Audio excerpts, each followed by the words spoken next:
Hello, everyone. Blind Metal Gamer here once again, and it is now time for another episode of the Blindside Podcast. This is a bonus episode as part of the current season, and in this episode, Kentucky Blue Blood is back in the studio once again to share more of her story and lived experiences of what it was like growing up with a disability. And before we get started with today's presentation, I do want to say real quickly, trigger warning, this subject matter may trigger emotional responses, feelings, and thoughts within you, the listener. So, if these type of things are triggers for you, this is your chance to click away from the broadcast right now and go do what you need to do. So, for those of you who are staying to listen or who are going to listen either live or when it goes on demand, here we go, and at this current time, I present the amazing and vivacious Kentucky Blue Blood with more of her story and lived experiences. Kentucky Blue Blood, the floor is yours. Thank you, Blind Metal Gamer. You have been a good friend to me in the disability community.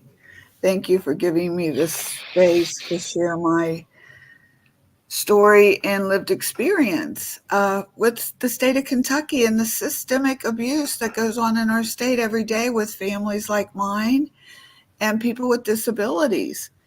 If you don't know your rights and know the pitfalls, you can get put in an institution or anything can happen to you. They can use your disability against you.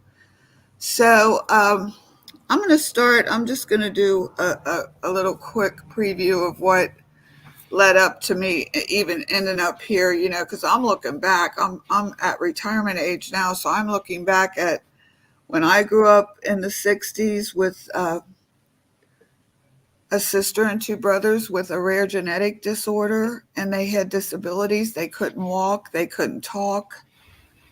Um, and there was nothing in the community. Basically, their whole life was going to Children's Hospital, and then eventually they had to be institutionalized. And what I didn't realize until I had my own case with the state was my parents must have had a case similar to mine, a dependency case.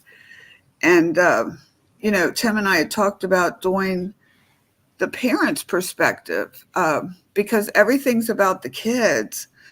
But at the end of the day, you need to look at how parents are being affected by these removals, especially when it's children with disabilities, because any removal is disrupts the family system, and that affects generational. There's a generational pattern that occurs, and that's kind of what I'm seeing now looking back.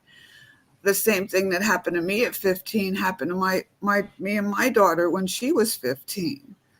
So anyway, but my parents were devastated when those children were removed and taken to the institution, and then them dying in restraints. I mean, I don't know how they could bear it. And that's part of the reason I'm so adamant about restraints and people knowing their rights and people getting hurt. I mean, it's 50 years later. I'm still waiting on records on my sister's death. The state's using HIPAA to keep me from my sister's records because you know why? You know why the state doesn't want you to have any records? Why is Because that? the state is guilty. The state has got their own incriminating evidence written. They chart their own abuse that they're doing. Like when I finally got records on my sister and brother at Hazelwood, they were in restraint 16 hours a day. That's what I mean. Now they don't want you to have the records because they are doing stuff that, I mean, it just boggles my mind. So where was the state for us for other children? We were taking care of those children as children. But now the state's going to come in when my daughter's having a baby, and we had everything all worked out. I mean, it was just, she was almost 17 when they came in, but they used my mental illness, my so-called mental illness. Come to find out, I'm not mentally ill. It was trauma. It was unresolved trauma from my childhood and all the things that happened to me. We're not mentally ill. It's what happened to you. It's not what's wrong with you. It's what happened to you that's making you act the way you are. So anyway, I got out of the house. I was a lot like my daughter. I mean, I was rebelling at age 15. A lot of the same things happened to us, and she doesn't even realize that. But I went ahead and I got out. I got out of high school early. I graduated early. I started college at 16, and I went to work for the railroad at 18. That was when they started having to hire women. I broke Mm-hmm. through a lot of glass ceilings, and a lot of people don't realize they're on the backs of people like me and my mom. But anyway, and I want to talk a little bit about that because, she's acting like she's the first person in our family that got a degree. Well, you know what? In 75, 76, women weren't even hardly going to college. That's when it kind of started where women started getting encouraged to go to college. But Right. I was the first person to go to college in my family. So, and my mom ended up, getting a nursing degree, and her sister also got a nursing degree. Uh, my dad was a veteran. That stuff counts. That's important stuff. That's not people that are degenerates, that are sucking off society. We never got any kind of help. We didn't get Social Security. We didn't get food stamps. There was no food stamps back then. My dad Right. had to keep the same job to keep Blue Cross on those babies. And we were poor because of them and the expenses from them. And so anyway, I came out okay in spite of the rough start I had. And I met Tiffany's dad and we got married. He was from Indian Hill, Cincinnati. He did not have a degree, but again, his dad was an Army Ranger, and he didn't serve in the military, but they were auto rebuilders, and they could take any kind of historic exotic car, Rolls Royce, any kind of car, mainly Corvettes they focused on, and rebuild it Mm-hmm. from take take it all apart and rebuild it. They were called auto rebuilders. So what you're That is a gifted, talented thing. The average mechanic can't do that. so what you're saying is they could take a car and rebuild it from the ground up, just to kind of Right, give right. our listeners a good mental picture of what you're referring to when you say Right, and auto rebuilders. they don't even have people like that today. But Oh it's wow. beyond just being a body shop. They were auto rebuilders. And actually Robert's grandmother was Queen City Air Conditioning and Furnace. She was one of the first women to have a business in Cincinnati. Oh So wow. my daughter comes from good people because what she did, she wrote this book Mm-hmm. and she's dissing the family. And she even picked on my poor mom. My mom worked her butt off and bought a little 1-bedroom house, and it was so cute. It was like a little dollhouse. But we So. struggled. We were all independent women with no men. The men were weak. The men Mhm. died off or whatever. But we're strong ass women, and you better be able to handle us because we're a lot. And she's just like me. That's part of the problem too. But anyway, Robert and I got married in Indian Hill, and he had just lost his father, and his mother was dying of cancer when I met him. So he was very close to his parents. He worked with his dad in the shop. He had disabilities. He had dyslexia, but he had some other disabilities too, but he didn't tell me any of that. So that's why they kept him in the shop and stuff because he had to, you had to work differently with people like that, especially back then because they were Catholic and he went to Catholic schools and stuff. And the nuns were mean to people with disabilities. They Mhm. were abusing people with disabilities in the Catholic schools too. So May I anyway, may I ask a question briefly, if you don't mind? You were talking about the Catholic schools. I don't Would want to get off on that, Tim. Just let me keep to my story. I'm okay. just giving you, I'm just saying the nuns would bend his hand back and beat his hand with the ruler. And it wasn't Ouch. just kids with disabilities because I dated other Catholic guys and they told me the same thing. Ouch. All right, But continue. there was abuse in the public school too. That's just relative. But we as parents weren't beating our kids. Robert and I never spanked Tiffany, none of that happened. But what did happen, basically, Robert and I got divorced and went our separate ways. And he went out to California and I went out to Florida with Tiffany when she was 3. and he didn't pay the child support. And I couldn't get the child support because I was in Florida. Ken Easterling, little Hitler, was blocking me in Kentucky from getting my child support. He said, "You find him. We need an address to get your child support." Well, back then, there was computers, but it wasn't like today where you could find people and locate people. Like you'd have to hire a private investigator or something. Right. So I decided to sell my company and come back because we didn't have any family in Florida. And Tiffany was close to my younger sister and her husband because they watched her some when I had business stuff to attend to. Mm-hmm. So she was close to them, and my mom was here. My mom was getting worse. She had some heart problems.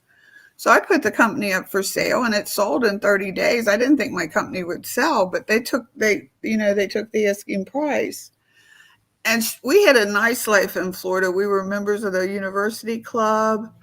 We played golf. We were out on the ocean all the time. She went to Disney World. We went to Key West. I mean, we did everything in Florida. We had a great life. My company did well. So anyway, I sold the company and we came back here. Well, I kind of got blackballed here. I went to work for another glass company. And eventually he was paying the guy, my friend, $100 more a week than me.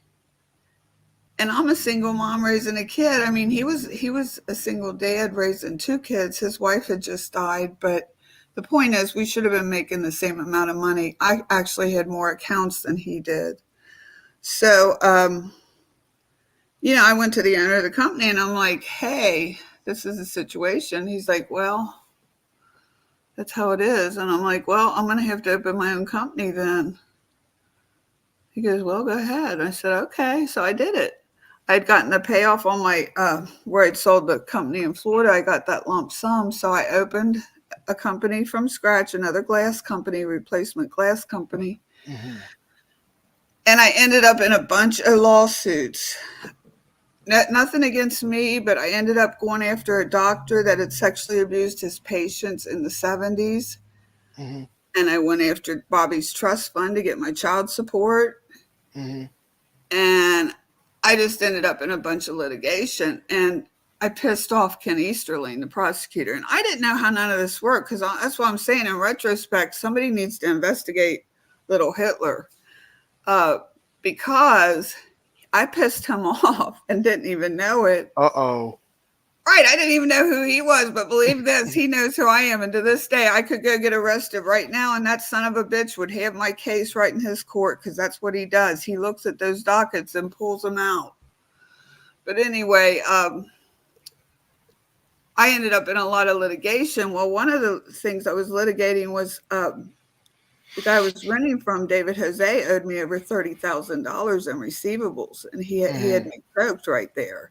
Mm-hmm. And the doctor was connected to the mafia. So I opened a big old can of worms I didn't even know. I thought, they were supposed to file criminal charges. And they blocked me from filing criminal charges. I tried up until that doctor just died a couple of years ago. And I tried up until he died. Kenton County has that case. They were supposed to charge him criminally. I was not the only victim in that case. So anyway, I pissed off a lot of people. I stirred up a lot of shit. And he was treating judges and lawyers that are in Kenton and Campbell County, Boone, this area.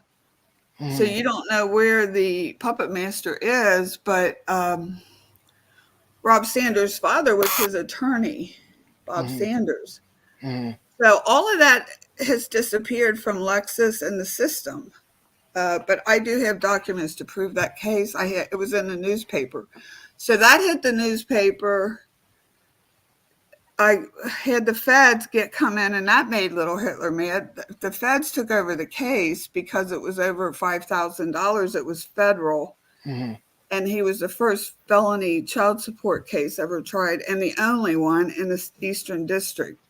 Oh, wow. Yeah.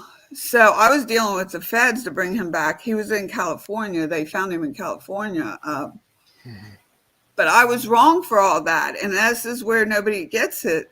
what I found out when I got into the trust and started fighting the trust, and I wanted to add Tiffany to the trust because his mother died right as she was being born. So she wasn't part of the, the other, like with the other grandchildren. Mm-hmm. So, so in that case, when I got into the records, I went through all the records in that in the trust file. I found where Robert's sister had forged his name on a power of attorney to get his income from the trust that was supposed to go to me for child support. So his sister had been getting my child support all those years instead of me, and she had faked a power of attorney to do it. Oh wow. And nobody did shit to her. She got away with that. So the only thing I could do to help the man, I realized, I mean, I felt horrible for him. Well, they brought him back. It took 6 weeks for the marshals to bring him back from California by car, and Mm-hmm. it was rough. I mean, and then he ended up getting raped in prison because they sent him to the Orient by mistake. So I try to make it right with Robert because Robert wasn't guilty of non-support. His sister was guilty of stealing my money for child support, period. And his sister and I have fought, believe you me, his sister and I have fought.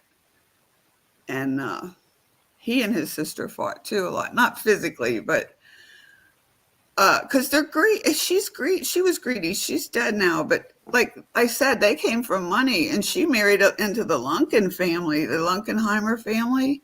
Mm-hmm. My nieces are Lunkins, and but she was stealing all her parents' assets and Bobby's, and there was just a lot of stuff stolen from him that ended up in the trust, and. And Tiffany didn't know her dad because when we left, she was 3. So she hadn't seen him like for 8 years or Mm-hmm. been in touch with him at all. And Mm-hmm. so she was mad at him. I was mad at him. Everybody was mad at everybody. And nobody was communicating. That was the whole problem. So I made the feds aware of it. The feds, I feel like the feds did wrong in this case. But the feds, here's how it goes. Let me get on with the story because I'm giving you too many details. But so when he comes back, the feds send me down to the jail because we're still looking for assets, trying to get my money. So they wanted me to go talk to him and try to find out where his assets were. Well, in the meantime, we ended up getting back together and decided to remarry. And so when he got out of jail, we remarried. But what happened is they sent somebody into my company and they broke my arm and tried to steal tools. And then they filed charges and said I hit them and stuff. So I got scared and I closed the company just like a month before he got out of jail. And he could have ran that company with me. He could have put the glass in and stuff. He was, like I said, they rebuilt autos. There wasn't anything he couldn't do. Mm-hmm. He could do construction and all that. But I panicked because they were coming after me in retaliation for the doctor. And what I had done the last year, I had to not take any salary out of my company, and so I had no income that last year. And my daughter was used to a nice lifestyle, and so was I. But when you when you become disabled and poor, there's no safety net. There was no housing, there was nothing for us. I got on the list for housing. I never qualified for housing with her. I qualified, but there was a 3-year waiting list. So, so anyway, she didn't like me remarrying her dad. She was mad about that. And she fought me on that and she fought him and she did not want him in the house. So that was a constant fight from there on out with her. And she had become oppositional even before I remarried him. And I'm sick, I'm devastated, and I'm fighting everything. You know what I'm saying? Mm-hmm. So in the meantime, when I told on the doctor, they started giving me psychiatric drugs and medicating me real heavily. So with the combination of all those lawsuits and all that going on at the same time, I think I had a nervous breakdown, but I was also physically sick, getting surgeries. And now I realize like there was toxicity. But so what happened? I'm waiting. It's 2 years for disability. We tried to keep her out of the way of coming to Covington and ended up getting pregnant like she did. We took her down to Oneida to put her down in boarding school down there, but they let her decide at the end of that tour. They let the kid decide. It's not up to the parents. Of course, she didn't want to stay down there, and she didn't. So then we did take her over to Marymount because he kept an Ohio residence, Mm-hmm. and put her in Marymount schools for a short time. And of course, she sabotaged anything I tried to do. And the other thing I asked my sister and brother-in-law, the cop, Mm-hmm. if they would take her for a short time, because I knew it was going to be rough until we could get housing stabilized. And they said, yes, we will take her, but only on the condition that we keep her 6 years till she graduates, or 5 years, whatever it was. Mm-hmm. I'm like, no, I meant a few months, not 5 years, bitches. So I said no to that, and she didn't even know about that. So what happened, we ended up down in Covington, and the kids she got mixed up with were the gangs. They were into gangs. I was trying to keep her out of a gang. The school I took her to at Holmes, there were little girls with baby carriages in 7th, 8th grade. When I enrolled her, that's an epidemic down there that's still going on. And that's another systemic issue. And then she acts like she wasn't the only one that got pregnant. About 10 of her friends got pregnant. Some of them were black, some of them were mixed. And all of a sudden, she decides she wants to be black. Oh, wow. Yeah. Yeah. And I said that to a therapist and she laughed out loud. And it's like, you know what? I am dead serious. And there's nothing funny about it. So she ended up getting pregnant by a mixed boy. And like I said, it was night and day to our family. That was probably the first mixed child that was born into either one of our family, Robert's or my side. And we weren't prejudiced at all. But number one, we weren't ready for any goddamn kid coming out at a teen pregnancy. But much less having interracial issues to deal with on top of everything else. And when Roger found out the cop and Little Hitler, oh my God, people were mad at me over her getting pregnant. They all blamed me for that. Like, I got the blame for everything, not Robert, not Noodles, me. I had to pay for everything. Robert didn't have to pay. Noodles never had to pay. Now, who's Noodles? Oh, Noodles is the baby's dad. Noodles is who she got pregnant by. Okay. And Noodles ended up becoming like my son. I love Noodles to death. Mm-hmm. And she was mad about that because after she and Malik left, Noodles and I stayed friends. But anyway, I'm getting ahead of myself. So finally, before she gets pregnant and everything, finally I get my disability money. It took 2 years. We had no money other than food stamps. No money, no cash, food stamps and Medicaid until I got disability. So we finally get disability. That's when she got pregnant, when I finally got the money and we got, you know what I'm saying? We could breathe. So once she got pregnant, it was bad because she was a teenager. She was acting out. She was fighting in the schools, trying to get kicked out of school. Everything she was doing, I realize now, she was trying to get me in trouble. I'm like, God, I'm like, gosh, thanks a lot, Tiffany. I wasn't trying to get my parents in trouble. Were you, Tim? No. But yeah, I would take her to school and she would go out. Holmes is a city block longer too. So I'd put her in the back door. She'd go out in front of the building. You know what I'm saying? Mm-hmm. And then she'd be truant. And I'd be getting these notes on my door like, your kid's truant. I'm taking her to school and she's truant. That's what I mean. She was so smart. She tested out of kindergarten with 130 IQ. So she was in a gifted and talented program down there. But when we came back here, they kept her. They didn't put her in the programs. It's cliquish here. And that's a federal program. That's the same. See, I didn't know the advocacy around that then, but that's a disability to have. It's a gift, but it's also a disability if they're not giving you the schooling you need. And they didn't, and so she wasn't challenged. And here she is so smart. And, so they held her out at least 1 year. I think I got her back in, but I think they took her back out when she started middle school. So, and that, I mean, I understand what this did to her. I mean, I had no idea it affected her to the degree it did because, I'm just trying to keep us alive and, Mm-hmm. food, shelter, and clothing was what I was concerned about. Mm-hmm. Um, so anyway, what happened, after 9/11, I was psychotic. The medicine I was on, I had psychosis. I think it had a lot to do with the medicine, but um, when I saw my psychiatrist, she didn't refill my medicine.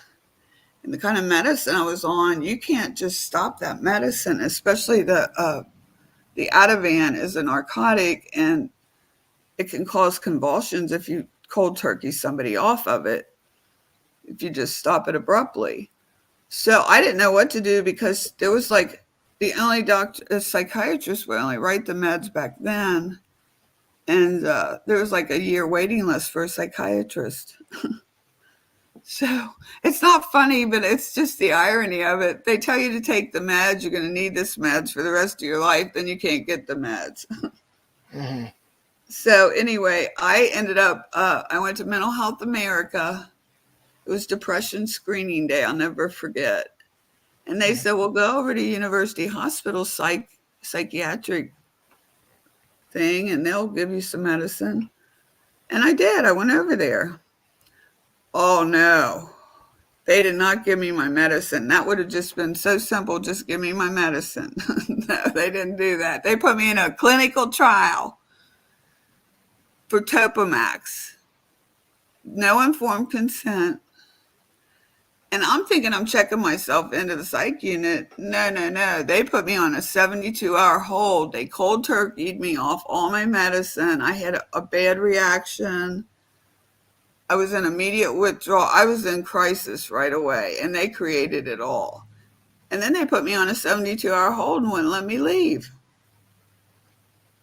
So that's why I'm against forced treatment right there, because that wasn't even, the only way they're supposed to keep you on a hold like that is if you're a danger to self or others. Mm-hmm. And I was not. And I've given UC feedback on that because that was very traumatic for Tiffany and me. But what they said to do while I was in there was to take her to Children's Hospital for a psych evaluation because she was acting out and acting out. And what they were doing, they were medicating me. I had her in treatment, but she wouldn't take the medicine. And back then, they wanted everybody to take the medicine. So Oh yeah. that's why I'm against forced drugging. That's why I testify against forced treatment. So I tried to take her for forced treatment, and that's what they removed her for, basically. Mm-hmm. And they told me to do it, CPS, and I was trying to get her before the court designated worker because she was beyond parental control. She was almost 17, but she was trying to move out. Here's her whole goal. She wanted to be emancipated. She didn't want me and Robert as her parents. She did not like us as her parents. I guess she felt we were beneath her. And she wanted emancipated. Once she had that baby, the state complicates the situation because they're telling her she's medically emancipated, but I'm still in charge of her as my child and him as her child. So I'm trying to watch both of them, let her be the parent, but me stay back. And so no, we weren't going to let her move out. And we did talk to Joe Schulte, the attorney, that he took her to the day of the forced treatment thing failed. He wouldn't even consider getting it before the judge to ask for the emancipation. So of course that's what she wanted. That's what she was trying to do all along, was move out on her own, because that's what all those little girls that have those babies with the little baby carriages at Holmes High School, they all get their own apartment. And not all of them, but a lot of them get their own apartment. See, that's their ticket out, and that's what she doesn't put in her book. She doesn't explain to you how she became successful, but she used Section 8 food stamps, Medicaid. She used everything the system has to help her get up out of that, including going to being the first in her family to graduate from college. And basically what happened, Robert and I didn't get visits with Malik. We never saw him again after that happened.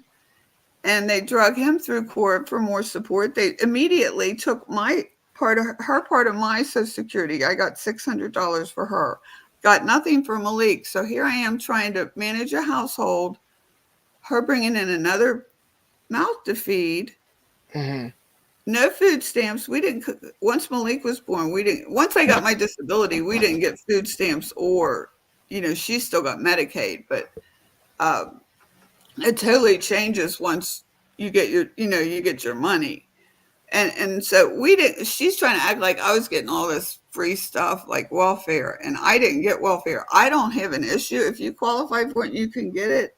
I don't have an issue with it, and but I do have an issue. I don't like Section 8 in the projects. And I'll tell you why, because they treat you like crap, and they walk all over your rights. You do not have the same rights in public housing or Section 8 housing that you do as a normal tenant. And I do want to go back, because we did, when we had no housing, she had to stay with a friend. We had to split up. Robert stayed in Ohio, and I was pretty much the homeless one. But so I applied for the projects, and took like 90 days to get in the projects. And then when we got in there, the police ran through there, and she put in her book that I had a pound of pot up there, and that somehow I got out of it. There was no pot up there in the projects. Oh, man. If I had a pound of pot in the projects, I'd still be in jail from it. Oh, no. So, but hey, I do smoke pot. I ain't going to lie. I do smoke pot, but I stopped smoking pot because that was the issue when CPS came in. Instead of dealing with all the problems, like telling her to mind her damn business till she turned 18, she was already in college. I helped her get her GED and graduate because I had homeschooled her. And she was taking college courses, working part-time. She only had about 18 more months to wait, until she turned 18. She had her permit. We weren't doing anything wrong other than, Mom, I did smoke pot sometime. I didn't smoke it around them. But when I went into the psych unit to get my meds, I told them about the pot, and we had agreed I wouldn't smoke pot. So I wasn't smoking pot at the time of the removal. And I would have been willing to never smoke pot again to have her and my grandson back home. So, but I never got that opportunity. And the way that's supposed to work, this is why I'm such an advocate against CPS, because we need court reform in CPS. And it's not just Kenton County; it's across every state. It's across Kentucky. I've talked to hundreds of families that have been devastated by how CPS has treated their family. First of all, you never get to see your file. You never get to see what they have against you. They're just accusing you. They're pitting one family member against the other, and get the records. There were plenty of records. I had an RN coming into her because she did have a baby young, and she had the baby 2 weeks before her 15th birthday. 2 weeks. I mean, it's horrible. She was 14 and pregnant, but it happens. I mean, my grandma had my dad at 14. I'm not encouraging that, but it's like she's acting like the first kid that ever got pregnant at 14. I mean, in Kentucky, it's not uncommon. It shouldn't have happened. But it's not only my fault. What happened at homes? Why are they letting little kids get pregnant down there?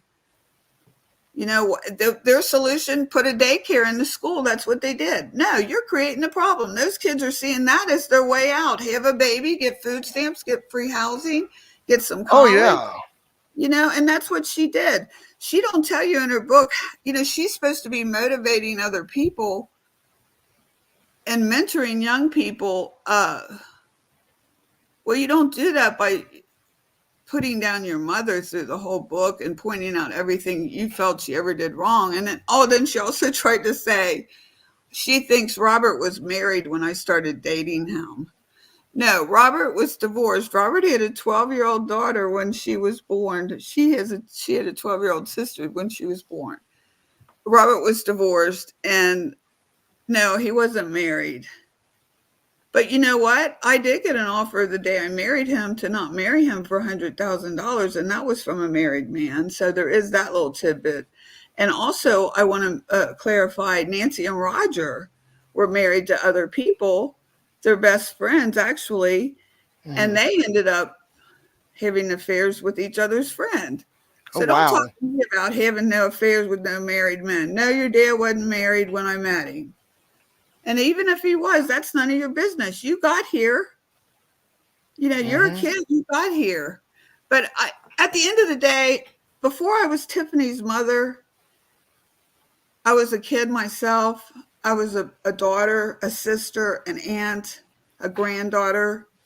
I have a whole lot of roles. And I'm a human being outside of her mother, being her mother. And since she was born, she was trying to control me and tell me what to do. And you know what? Nobody's going to tell me what to do. I don't care who it is. So, and she's just like me. So therein lies the problem.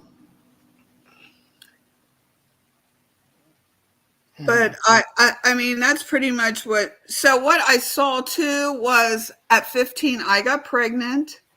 But you Mhm. know what? I didn't blame my parents. I didn't even drop that at their door. I figured out a way to get my butt on a plane and go to New York and get an abortion at 15.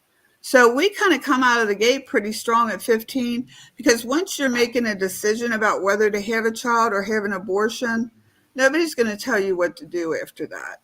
And once she made that choice to have the little boy, I couldn't tell her what to do. She was out of control before that. But you can't make a teenager do something. You see what I'm saying? Unless you're the court, you just can't make them. My mom and dad couldn't make me go to church once I was at a certain age. I couldn't make Mhm. her go to church. I Mhm. couldn't, you know what I mean? You can only do so much once your child gets to a certain age. Right. And I think it's not, I think it's all of us, how we reach our independence. Most of us, become independent before we're 18. Rights, there's rites of passage anyway. Mhm. So I couldn't handle her. And I was trying to keep her out of juvenile and I should have just let her ass go to juvenile. Because the thanks I get, she finally contacted me. I waited 20 years. It's been over 20 years.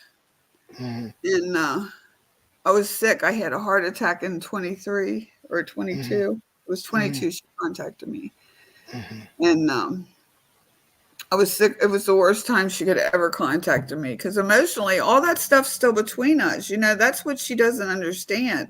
We need therapy to be able to sit down and have a relationship from here because I have a lot of hurt and hard feelings, and so does she. And she's taking no responsibility for what she did. She's acting like it's all my fault. And you know what? It all happened on my watch. It is my fault. It's absolutely my fault. Mhm. But I'm not going to take another beating from her 22 years later in her little book because I didn't deserve the first beat down. And I sure as second ain't is not taking the second beat down. Mhm. Nor am I allowing Roger or Noodles to take it, or not Roger, Robert. And in her book, she incriminates Roger and my sister because they made her not see me. That was part of the agreement. You cannot do that to people. I could sue them. I could sue her. I don't want to sue my family. That's why I didn't fight them in court back then. That's why I didn't let the case go. I was too sick mentally, but I'm not going to fight my family in court. Are you kidding me? No.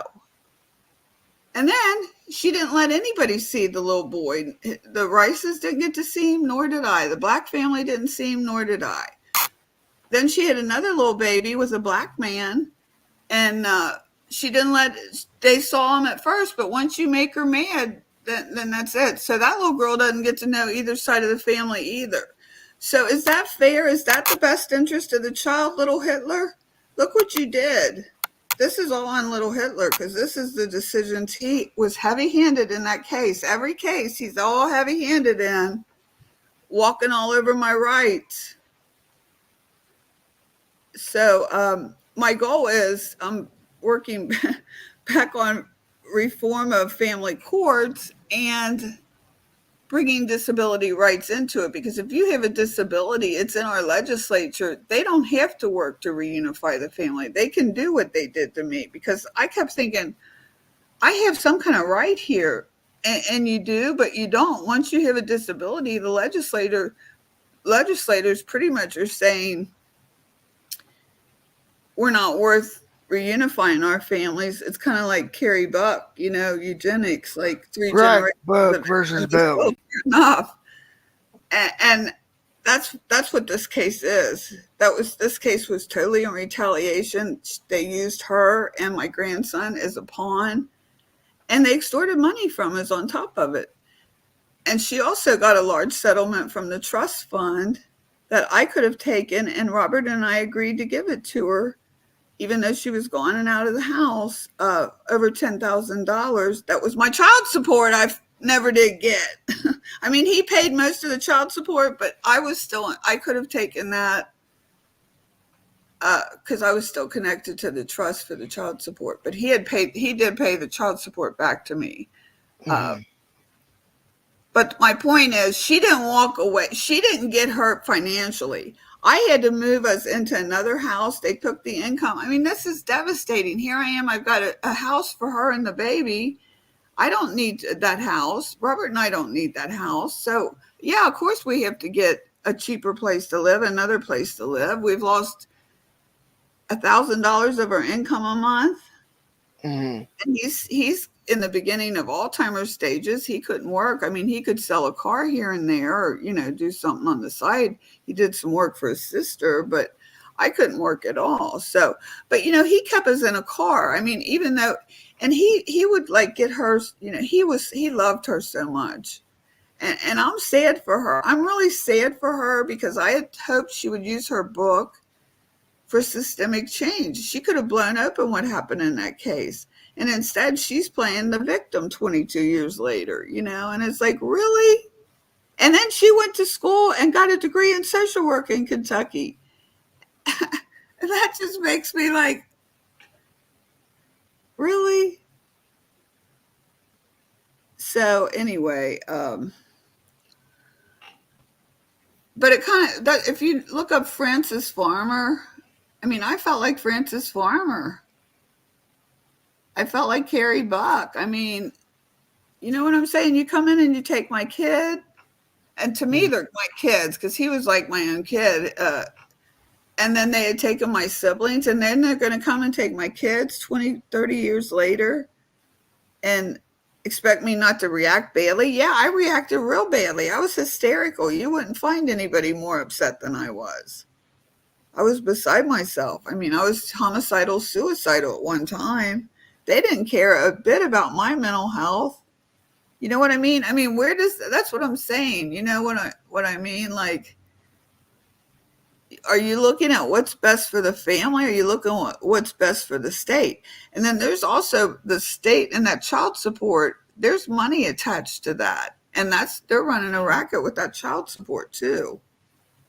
Because they'll let it get in arrears like that, and then they're entrapping people. If he can't afford to pay the child support and he has no way to make money, you have to take that under consideration. A lot of these mom and dads get entrapped into child support when they have no way to pay the child support. That's a debtor's prison.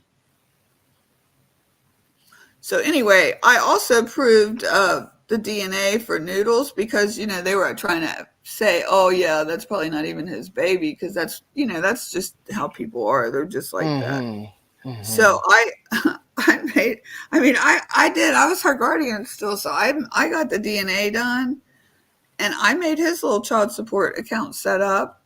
And then she used the child support against him. She kept him from seeing his son. And it was over the child support, but it was also, she was mad at him because he was still friends with me and Robert. And she didn't like that. And she gave him an ultimatum, and he said, I'm going to stay friends with your mom. And that made her mad. And he was such a good boy, though. I love Noodles so much. And he was in and out of prison. He didn't really do anything bad. Like, he didn't get arrested for drugs or anything like that. But he just was kind of a kid of the streets. You know what I mean? He just was on the streets all the time. But he was talented. He had a lot of artistic talents. But I believed in him, and I showed him love. And he would call me mom. He always called me from the jail. And I was good friends with his grandmother, Carolyn, and some of his family I stayed close with.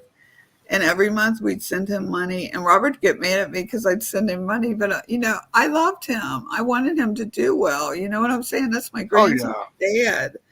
And he never had a chance in life. He was a foster kid. And I did try to help some of those kids down there because those kids they just needed love. They needed attention, and they needed a Exactly. place to go. They needed a safe home. And we can do so much better. They Oh yeah. just throw these kids away. They throw kids away. They throw families away. My family's worth it.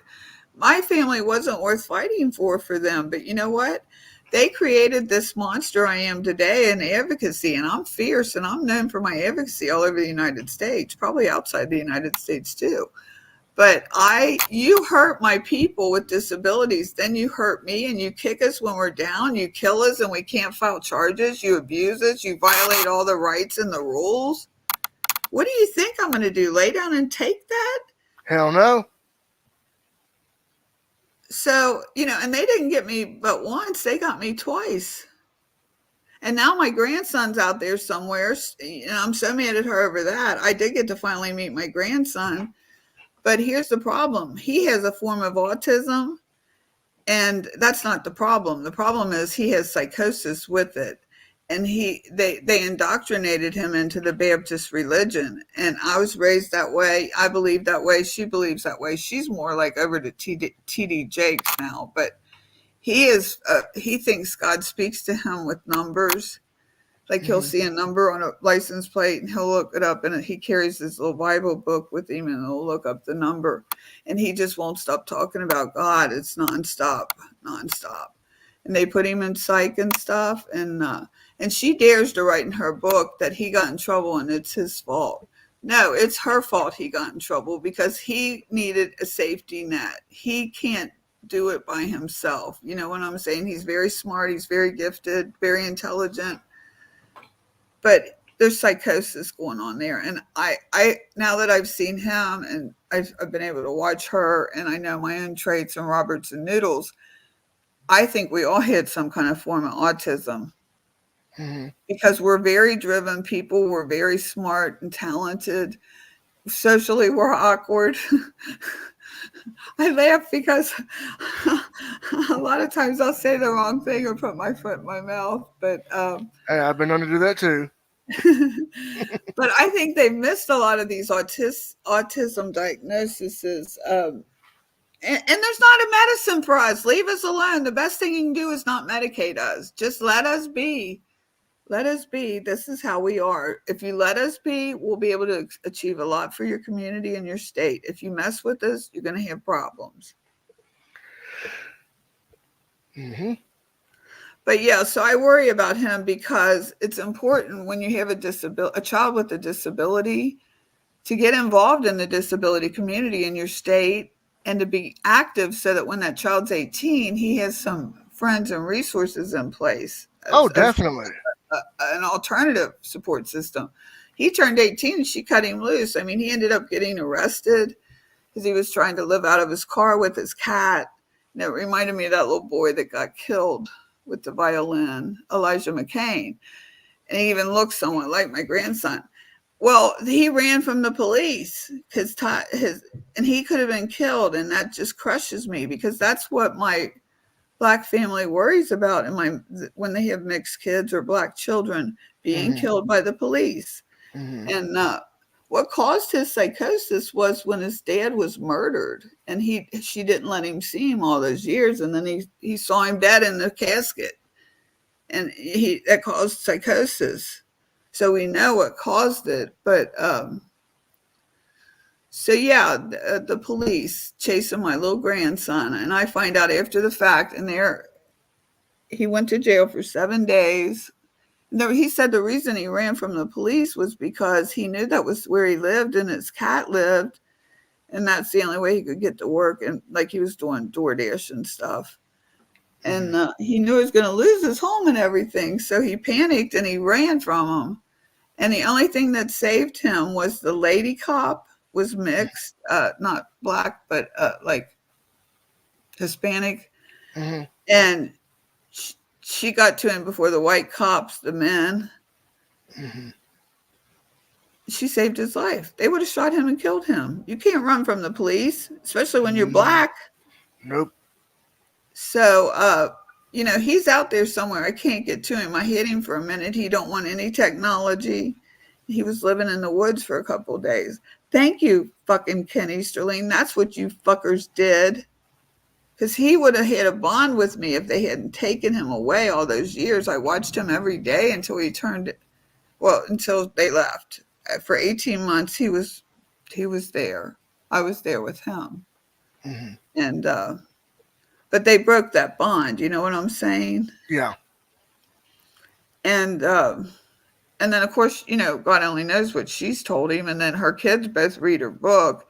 But basically, some of this, I know it probably sounds like I'm whining, but I'm trying to enjoy my golden years here and be a grandma, and uh, it just ain't happening. I waited all these years, and sometimes it's just not going to be a happily ever after story. But I hope other families can learn by me putting this out here of what can happen down there. And the thing is, with Tiffany going to live somewhere else, CPS and the courts didn't need to be involved. That could have been a change of guardianship. All of that could have been changed without any of the trauma and drama of the court system. Mm-hmm. You see what I'm saying? Right. But by them doing all what they did, they all got a payday. CPS got paid. All these people got paydays because of that. Mm-hmm. It's a racket. They're running a racket down there. And then they extort money out of poor parents and not give them any visitation. I mean, I just can't get over it. That's against the law right there, to not give a person visitation or to withhold visitation because you're not getting paid. But how do you enforce these laws? That's what I mean. We have to have reform in family court, child support court, and then little Easterling's also running mental health court now, juvenile court. That guy, I wish somebody would investigate him, because God only knows what he's doing to these kids. But that's chilling. That man's running mental health court after what he did to me as a mental patient. Oh, wow. Yeah, think about it. It's a eugenics program they're running down there, is what it is. It's a kangaroo court. Mm-hmm. So recently, someone, I don't even know how he found out about me, but he ran for family court judge, and he got a hold of me because I worked with families for many years, and I helped some of them get their kids back. But they ended up taking his kids, and they come after the attorneys. But he exposed a lot of it during his run up for family court judge. And he's got quite a bit of documentation where we could move forward with the feds coming in and investigating him, or at the very least getting an audit done of Kenton County family courts. Mm-hmm. It probably wouldn't help my case because, like I said, my case was over 20 years ago. But just the fact, why would it have to be punitive when you're dealing with families like that? Did they treat my mom and dad like that? Is that what they did to them? And I know they didn't let them see them when they removed my brothers and sisters, because we had to wait like 9 months. Like, they try to break the bond. You know what I mean? It's like, it's weird what they do. But I guess that's what they're taught in their textbooks by Wolfenberger. Oh, yeah. Got to remember him. Well, it's all textbook. And, that's why I don't do well arguing. I don't want to argue with somebody, but I don't have a 4-year or 6-year degree, whatever. I'm not trained that way. They want to do this white paper stuff and, talk in analytical terms. No, I'm going to tell you what happened. I don't want to tell you what the book says. I'm going to tell you what happened to me. I don't care what your book says. I am the textbook case. You know what I'm saying? Mm-hmm. But that prevented me. Robert and I should have been able to have, had a decent life once I got my disability and stuff. And it just, I should have eventually been able to have went back to work. And you want to know why people stay on that? Well, the court's beating them down so bad that they're disabling them further. When you start messing with people's family. So, that's why I do what I do. And it makes me really, really mad what I found in the disability community, how people are treated still. I thought my siblings were isolated incidences, but they're not. And maybe that's why, I know I make people mad sometimes with my approach. It's more direct. Well, it is. I'm blunt and straight to the point. I ain't going to pussyfoot around. Exactly. Say it fast and it won't sound like a whole lot. Mm-hmm. But I mean, and how do you bring that to the table? I've had to give my story to the state in pieces, little pieces, little pieces, little pieces. Mm-hmm. And you kind of helped me. I mean, it's spotty, but you've helped me at least get it all out there. I did try to write a book, start writing a book, and I had an editor, and she changed my words, and she did not want to put nothing in there about race when my grandson was born as a mixed child. Race has a lot to do with it. Nobody wants to talk about race. And I'm not going to write my story if you're going to take my, and then she didn't want my siblings were in the first 36 cases of those diagnosed with Marin-Sjöström syndrome. Mm-hmm. And she didn't want to say they were pioneers. Mm-hmm. Well, they're in the first 36 out of 200 cases. So I didn't write my story because nobody's going to change my words. You know what I'm saying? Right.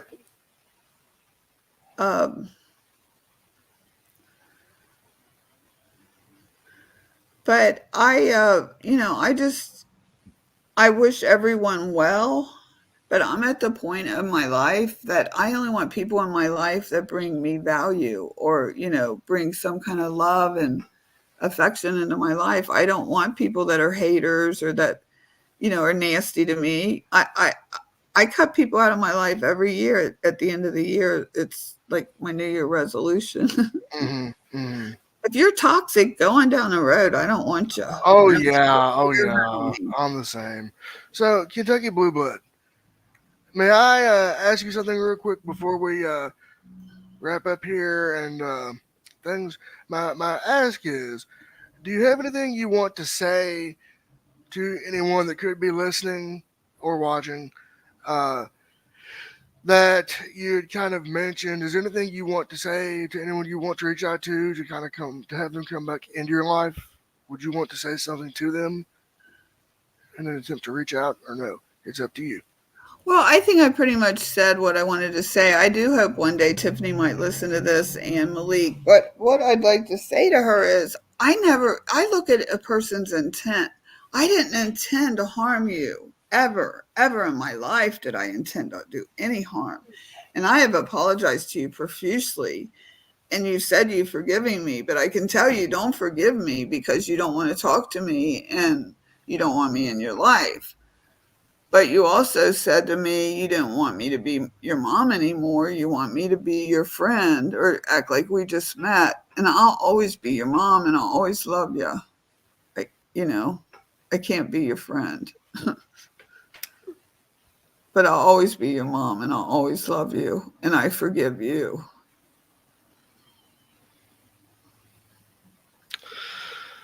All right, man, powerful words from Kentucky Blue Blood on this episode.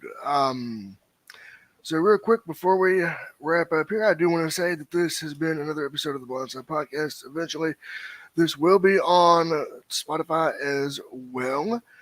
This is going up on YouTube first, so when it is up on demand, it will be available for on-demand listening or watching. So with that being said, if you like what you see and you want more great content, be sure to hit that subscribe button. And if you like what you hear or see, give this video a like, leave a comment down below, and share with everyone you know.